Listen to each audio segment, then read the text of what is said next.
Wildlife is being fenced in across the West, and researchers are now mapping these lines to understand how they affect animals. In some rural areas, fences outnumber roads, but they're much harder to pinpoint and map. Simon Bizard with the National Wildlife Federation is leading an effort to find fences and overlay that information with movement data for pronghorns in southwest Montana.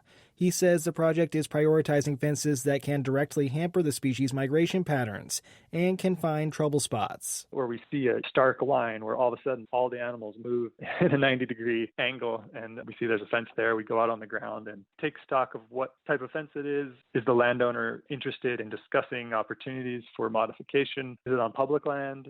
He says identifying fences on the landscape that can be more wildlife friendly is important, not only for pronghorn but other species, elk, mule deer, moose, as well as ground nesting birds like sage grouse.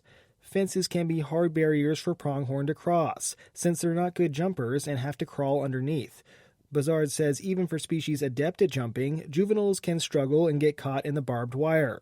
But he notes a bigger problem is the indirect effect the barriers present. As more fences get erected on the landscape, say with subdivision or with roads, as we build roads, we generally build fences. It's possible for that increase in fence density to reduce the amount of available habitat.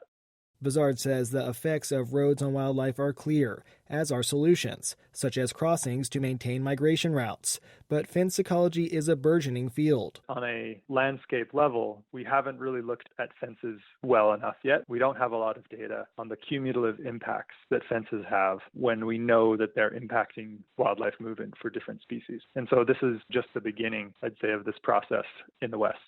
He adds the project has partnerships at the state level in Montana with the U.S. Bureau of Land Management, nonprofits, and the Partners for Fish and Wildlife program, which works with private landowners.